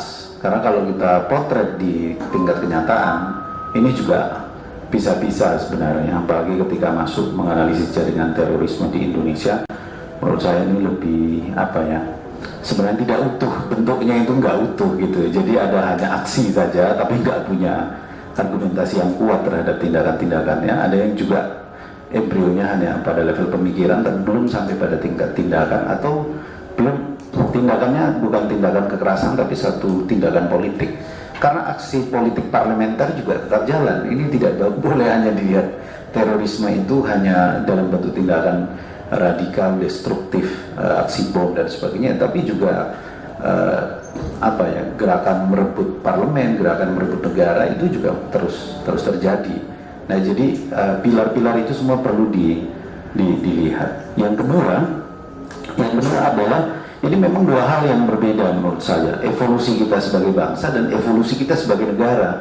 Ini sesuatu yang startnya berbeda, tapi lalu ketika kita bilang kita NKRI, chemistry-nya juga belum ketemu semua, sehingga tidak bisa disalahkan orang bilang bahwa sebagai nation state kita masih ad hoc sebenarnya. Prosesnya belum jadi, sehingga konvensi-konvensi hukum nasionalnya itu tabrak-tabrakan antara mau pakai kontinental, anglo-saxonic, hukum adat, hukum syariat Islam, saling mengakomodasinya itu pada tingkat frekuensi mana, sehingga menemukan bahasa kalimatul sawa, titik temu yang paling ideal, tidak hanya dalam narasi konstitusional, tapi juga narasi yang bisa mensugesti kita semua menjadi memiliki moral individual yang baik sebagai bagian dari satu negara bangsa yang besar, karena kita memang besar secara baik komposisi demografi maupun di dalam riwayat panjang kita ribuan tahun dari belakang. Saya mau mencontohkan kasus Sulawesi, di mana utara Sulawesi dulu, Minahasa contohnya itu nyebut kampung-kampungnya itu Wanua. Tapi Bugis yang di selatan juga nyebut kampung-kampungnya Wanua. Lalu Bugis yang bilang kampungnya Wanua jadi Muslim, lalu kemudian Minahasa yang jaraknya ribuan kilometer di ujung utara juga nyebut kampungnya Wanua, terus lalu jadi Kristen. Saya mau bilang begini, agamanya berevolusi tetapi persaudaraan Wanuanya tidak mati. Obrolan itu tidak selesai sebenarnya di sistem pendidikan kita, di mata-mata pelajaran akademik kita, bahkan di pemahaman elit-elit politik kita. Politiknya benar-benar politik periodik, politik kekuasaan dan sebagainya, tidak didasari oleh kesadaran bahwa sebenarnya bangsa kita ini prosesnya panjang. Berbeda dengan antara Nasara yang ada di Madinah dan Nasara yang ada di Indonesia. Nasara di Indonesia bukan Nasara yang datang. Ini Nasara yang berevolusi dari Tuhannya orang Minahasa, Tuhan Opo Wananatas menjadi Yesus Kristus. Tuhannya orang Bugis Dewata Sewai berubah menjadi Allah Subhanahu wa Ta'ala. Ini bukan orang datang, Pak. Ini adalah secara genetik kita adalah bersaudara.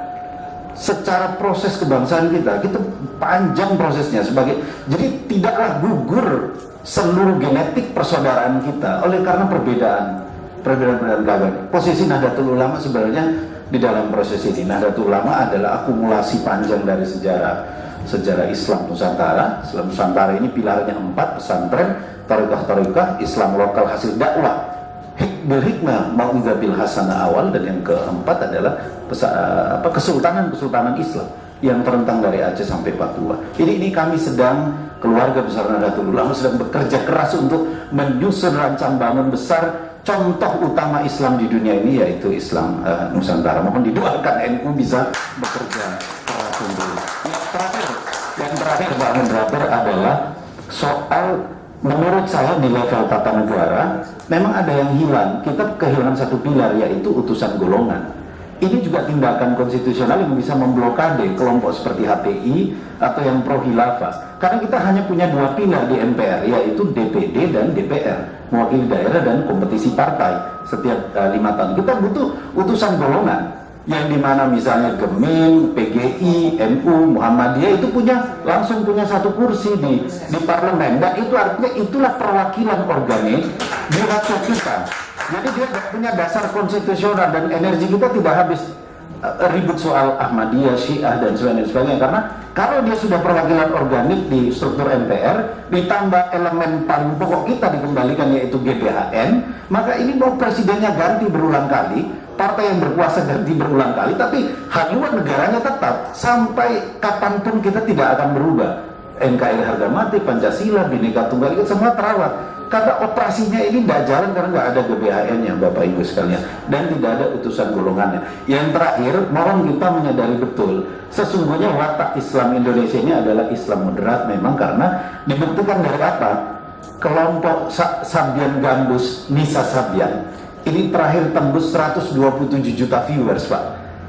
Itu menutupi seluruh klaim bahwa secara alam bawah sadar orang Indonesia itu seperti lagu-lagunya Nisa Sabian. Bapak Ibu sekalian, kalau belum nonton di YouTube-nya, mohon bisa nonton sesudah diskusi ini atau sesudah. Salah satu lagunya yaitu Dinas Salam, agama perdamaian. Islam adalah agama perdamaian. Dan dalam salah satu video di YouTube-nya sudah tembus, Pak. Sudah hampir 130 juta.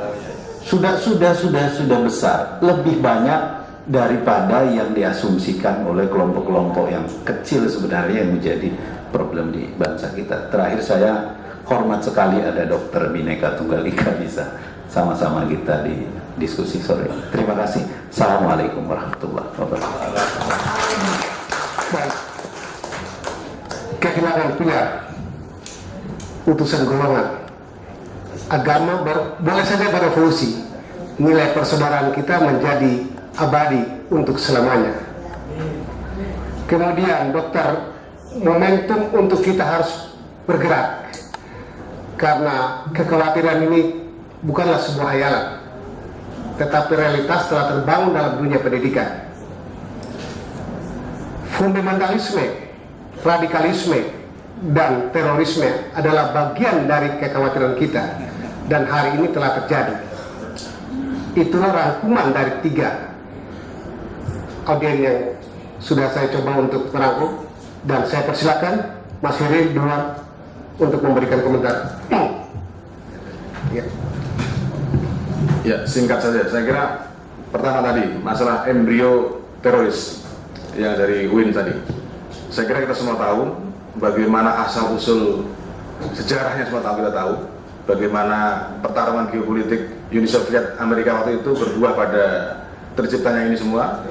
Tapi saya tidak mau bicara itu. Itu adalah pertarungan yang akan terjadi kapanpun dan dimanapun. Yang kita bahas adalah kenapa itu masih bisa mempengaruhi kita. Kan itu poinnya. Memang dalam teks Al-Quran ada penafsiran-penafsiran, ada hal yang perlu ditafsirkan. Nah, itulah kemudian masuk orang-orang yang punya kepentingan untuk menafsirkan sesuai dengan kepentingannya. Jadilah di Indonesia kelompok-kelompok yang terbrainwash, mungkin bahasa tadi, untuk melakukan tindakan-tindakan itu. Nah, menyambung dengan yang Pak Didik tadi, memang kita harus melakukan risk management terhadap terorisme di Indonesia. Apa yang perlu kita lakukan untuk mengantisipasi, memitigasi, dan sebagainya. Nah, saya kembali pada potensinya dulu. Yang terpapar paling rentan adalah anak-anak muda. Anak-anak muda yang tidak memiliki pengalaman untuk melakukan pendalaman-pendalaman terhadap ajaran-ajaran Islam.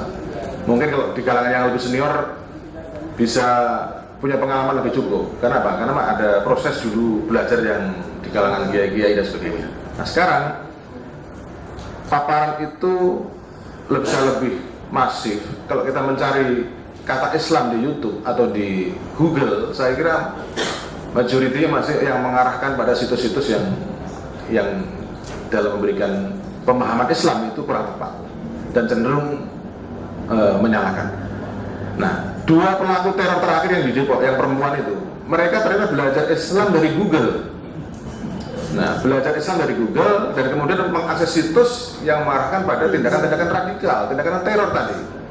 Nah, inilah kemudian peran kita harus melakukan sinergi ya, antara pemerintah yang memiliki kewenangan untuk memblokir situs-situs yang berbahaya, kemudian kelompok-kelompok pendakwah yang memiliki akses terhadap jamaahnya, bisa majelis taklim, majelis zikir, bisa macam-macam. Ini semua sangat luas. Beberapa saat yang lalu semua heboh ketika mayoritas pendakwah di BUMN itu adalah kelompok-kelompok yang afiliasinya HTI misalnya. Orang baru heboh. Nah, sementara kita sudah memantau itu sudah lama sekali. Kita sudah sampaikan kepada waktu itu zaman Menteri Pak Dahlan Iskan, tolong ini diantisipasi. Banyak sekali masuk di kelompok-kelompok BUMN dan memberikan dakwah-dakwah yang tidak tepat. Nah, mungkin waktu itu belum kelihatan ini ya hasilnya, tapi sekarang sudah kelihatan bagaimana posisi gerakan dakwah di internal BUMN. Ini juga harus diwaspadai. Kemudian di masjid-masjid yang mungkin kantor pemerintah bahkan, atau di masjid-masjid komplek perumahan-perumahan elit misalnya, karena kita tidak memahami itu, akhirnya masuklah di situ. Jadi kebetulan PBNU juga sudah ada gerakan itu sudah lama sekali dengan lembaga dakwah NU, walaupun memang dengan segala keterbatasan, tapi tetap bergerak. Nah, agenda ke depan memang dalam konteks mitigasi ancaman tadi, jadi sisi risk manajemennya kita harus bekerjasama. Bagaimana kita membuat suatu mainstreaming Islam yang ala Indonesia. Nah, ini bukan mainstreaming Islam yang orang katakan sekali berjubah, sekali simbol-simbolnya itu Arab, itu dianggap paling Islami. Tidak boleh. Hari ini Pak Gofur yang menulis buku ini pakai batik, justru beliau yang mengerti dan memahami ancaman-ancaman itu. Nah, bahkan memang kita tidak boleh mengatakan anti jenggot, anti jubah, bahkan memang itu bukan cara kita. Itu hanyalah aksesoris di dalam Islam. Jenggot boleh-boleh saja, tapi asalkan tidak mengatakan paling Islami. Boleh jubah boleh, tapi jangan mengatakan paling Islami. Nah, beberapa saat yang silam kita sudah 6 kali mengadakan pertemuan dengan Habib Umar bin Hafid dari Yaman. Beliau juga sangat konsen untuk menyebarkan paham-paham Islam moderat. Beliau selalu mengatakan bahwa Timur Tengah jangan terulang di Indonesia, sangat berbahaya terulang di Indonesia. Kebetulan dalam muktamar Ahlus Sunnah wal Jamaah di Kongres Ahlus Sunnah wal Jamaah di Czechia tahun silam mengatakan bahwa paham radikal teror bukan bagian dari Islam. Tadi sangat jelas disebutkan bahwa ketika seseorang mengajak membunuh orang, mengajak melakukan teror terhadap orang lain, maka itu bukan bagian dari ajaran Islam. Sangat tegas dan jelas sekali. Nah, yang ketiga sahabat Evan tadi, memang kebersamaan itu harus dipupuk, dicari akarnya dari social history dan pengalaman budaya yang panjang.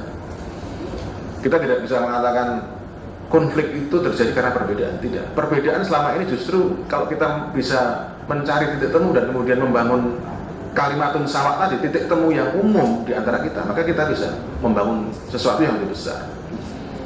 Kita tidak bisa membayangkan bagaimana jika para tokoh agama tidak ketemu. Bagaimana tokoh-tokoh Katolik, tokoh Muslim, tokoh Kristen dan sebagainya ketemu dalam satu titik. Ayo, inilah garis tegas yang harus kita jalankan, sehingga kemudian tidak boleh ada kelompok-kelompok manapun yang bisa mengintervensi perbedaan yang selama ini kita junjung tinggi dan kita hargai. Saya kira itu. Terima kasih. Baik, dari 3 penanggap tadi, sebenarnya persoalan fundamentalisme ini di setiap agama ini juga memang ada, karena masing-masing dari kelompok agama ini faksi atau kelompok atau kaum yang memang menafsirkan secara normatif daripada kitab suci yang ada. Namun kita tidak bisa mengeneralisir bahwa aksi terorisme ini terkait dengan agama. Bahkan dalam forum ini saya juga harus mengingatkan, kita harus tegas menolak mengaitkan masalah aksi terorisme ini dengan Islam. Ini jelas, ini sesuatu yang tidak kalah kejinya terkait dengan masalah aksi terorisme kalau kita mengkaitkan aksi terorisme ini terkait dengan Islam. Jadi ini sesuatu yang sama sekali tidak ada korelasinya.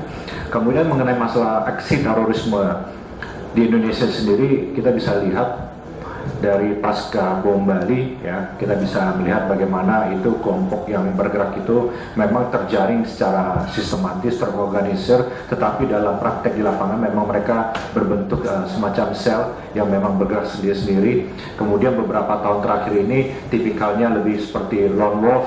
Nah, yang terakhir di Surabaya ini ada satu perkembangan baru, karena ini dengan model seperti pengantin dan juga pemain kuncinya adalah perempuan.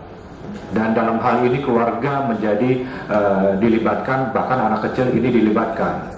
Nah, ini merupakan sesuatu yang baru dalam konteks aksi terorisme, bukan hanya di Indonesia, tetapi ini di level internasional pun ini menjadi salah satu sorotan.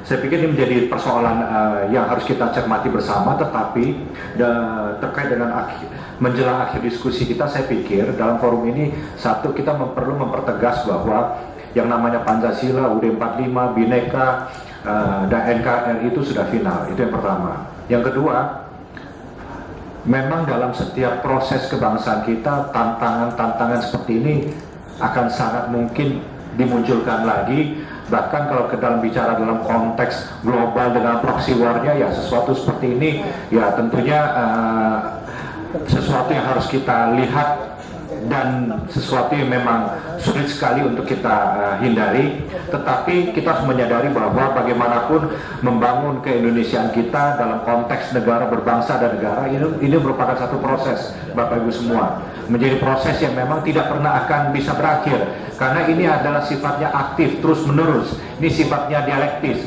Oleh karena itu saya pikir ini menjadi tanggung jawab kita bersama yang ada di sini, dan juga terutama dalam hal ini kelompok-kelompok di luar kita memang perlu merumuskan satu agenda bersama bagaimana kita menyikapi ini secara bersama-sama dan mudah-mudahan persoalan ini tentunya akan bisa kita jawab dengan baik. Kegalauan yang ada dapat kita jawab dengan energi yang lebih positif. Terutama dalam hal ini saya hanya mengingatkan perlu ada satu program yang cukup taktis dalam waktu dekat ini dengan fokus kepada adik-adik yang ada di kelompok generasi Z dan milenial ini tanpa melupakan kerja-kerja strategis di masa depan. Terima kasih atas forum ini. Jika ada kata-kata yang kurang berkenan, saya mohon dimaafkan. Pak, ini waktu tinggal 3 menit lagi. 7 menit lagi. Tapi saya kira sebenarnya diskusi menarik untuk harus kita lanjut, dan diskusi ini tidak akan pernah berakhir. Diskusi ini hari ini tidak akan menuntaskan persoalan besar kebangsaan kita. Diskusi-diskusi kecil masih harus terjadi di kelompok-kelompok kita, dan paling terkecil adalah keluarga kita. Izinkan saya untuk mengutip satu pemikiran yang ditulis oleh Karen Armstrong, seorang biarawati yang kemudian karya-karyanya begitu bestseller di dunia akademis. Field of Blood. Berbagai peristiwa dunia belakangan ini dilakukan oleh kekerasan yang dilakukan oleh kelompok agama tertentu. Islamic State di Timur Tengah, Boko Haram dan Lord Resistance Army di Afrika, ekstremis Buddha dan Hindu di Myanmar dan India.